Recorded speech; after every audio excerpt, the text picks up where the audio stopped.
Mabuhay Pilipinas! Welcome back sa Spang Duante Vlog starring Pabibo. Bebe. And then Pabiba, ising na? No. Ising na siya. We woke up because of you. You're beautiful, shine like a star. You got me falling slowly, and I'm crashing into you. Oh baby, wherever you go, I pray the angels remind you. So we have been driving for about 35 minutes. Nandito na tayo sa Santa Fe, mula sa Caligaran. And kunin natin si Papa ni Shanta, Papa Pet. So si Papa meron siyang lupa na binibenta ng misis niya. And it's nandun sa Tacloban. At ngayon, we're going to vlog that land kasi malaki siya at mahal siya. Worth how much siya? It's basta 12 hectares yung block of land. 12 Wow. hectares siya na binibenta. And near So, Tacloban City. ayan. It's 8 kilometers lang from the town center ng town center, city center ng Tacloban City, di ba? Galing naman. So we're gonna go there and we're gonna vlog his block of land. And sana may buyer na siya para makapag-retire na si Papa. Retired na nga si Papa, ano ka ba? Retire na. Para mag-retire na din si Totoong Auntie. retired. Yung Ayan, walang dito na financial tayo. problem, di ba? Yeah. Ayan, alright. Ayan, dito Nandito na tayo. Ayan na sila. Bakit may naka-orange, yellow-orange na mga tao dyan? Uncle! Hi, Ken! Hi! Tagalog ka! Hello! Oh, English pa. Kaya ko! Mucho! Look what Papa got you! It's a big truck! Papagat Oh, You like this? you want it? Ice cream! Magmamata pala ito. You want the big truck? Yeah? You say thank you, Wow. Pap. Thank you, Lolo. Thank you, Lolo! Thank you, Lolo. Thank you, Lolo. Ice cream! Lolo Pio! Wow, ice cream! Spoiled. Thank you, Lolo Pio! Good boy. Ante, bali na kita ako din eh. Sige, Pio. Uncle! Bye-bye! Bye-bye! Ano? Youngest na yan. Youngest na brother nila, Papa. Okay, bye-bye! Yan, pinakagwapo yan, ha? Ay, Papa. You wanna eat your ice cream first? Ayan, nandito si Papa. Ayan na yung may-ari ng lupa. May papilis. Si Melda Marcos. Ayun, so we're going to the lupa now to check it out. There you go. Sana may buyer na. Sana may Let me bibili hold na. your truck So, first. kung interested kayo sa lupa, ayan, contact nyo lang kami. Contact niyo lang si Dwayne. Yes. Yung email mo, lagay mo. Yes. Yan ang email ko. Nasa screen na. Ayan. Paborito niya pa ni mo ginahatag na uyagan. Oh, may video. Bike? Oo, ang bike. That's it.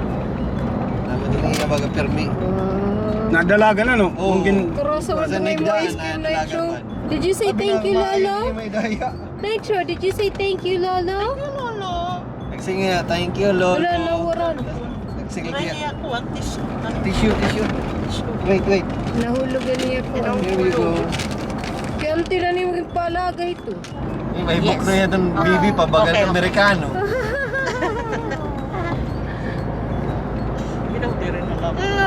It's good. So the ice... you don't like it? No. Ante, kuha na lang ko no, ante. Nadiri. Award kita ini mo award.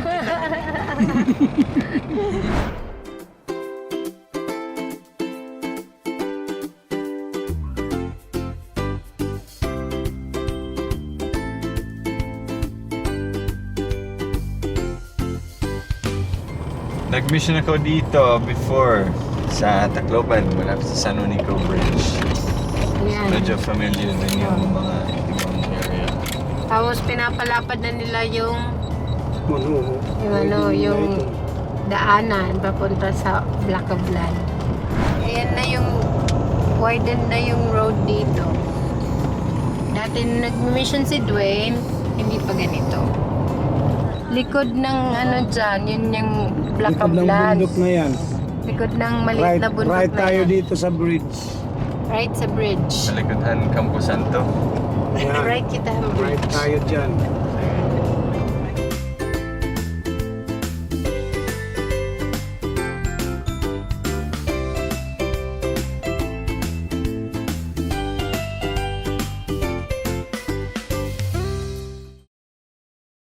Wait lang tayo Ayan. dito. So dito, Glenn. wait muna tayo dito. Wait muna tayo dito. Oo. Tapos dyan, subdivision yan. Oh. Subdivision yan. Park yan. mag-park tayo Park dito. muna tayo kasi yung guide natin sasakay. Ayan, so sasakay yung malapit guide. yung lot sa may subdivision din dito. Ang galing naman. So this is the subdivision. Subdivision, and oh. tayo ngayon. Ang Holy Cross. Holy Cross yan. Ayan. Ang lot mo yun.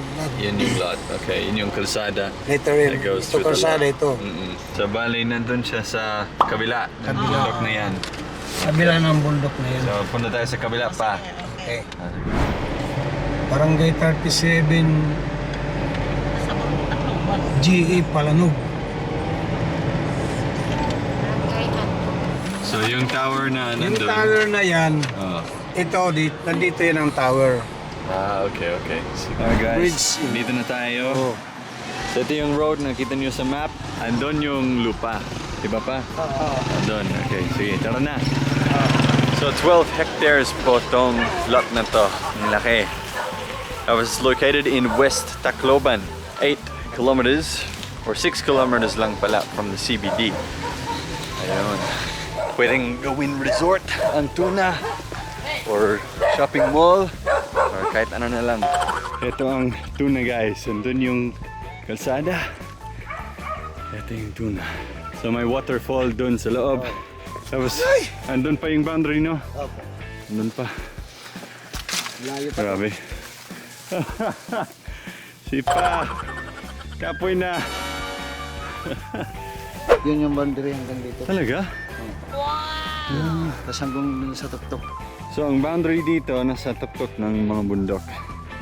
All the way there, all the way up to the top of there, at the top of that one, dun sa tuktok na yan. Yung likod niyan, Mount, yun na. Yung housing dun. Housing Pag-ibig. subdivision. Opo. Yan, yung likod na. Yan na yan. Likod niyan. Pwede daw maglagay ng zipline, sabi niya. Zipline papunta sa falls. Adventure Park. Pwede din ano. Hiking. Oo, hiking. Maganda. Mahal talaga ang landfilling materials dito sa Leyte ngayon. So, May mga rock pa yan. kung sino ang bibili nito, marami na silang pang-fill, no? Mga bundok. May ganansya agad. Magandang location, malapit sa Tacloban City. May mga pang-filling materials na. May waterfall pa. Diba? Sayang wala akong drone. Kung may drone, ano? Pati yung subdivision dun. Pati kadaraniyan niya Diba? drone. Tabi. Oo. Yan, ito Australia niya drone. Sayang na.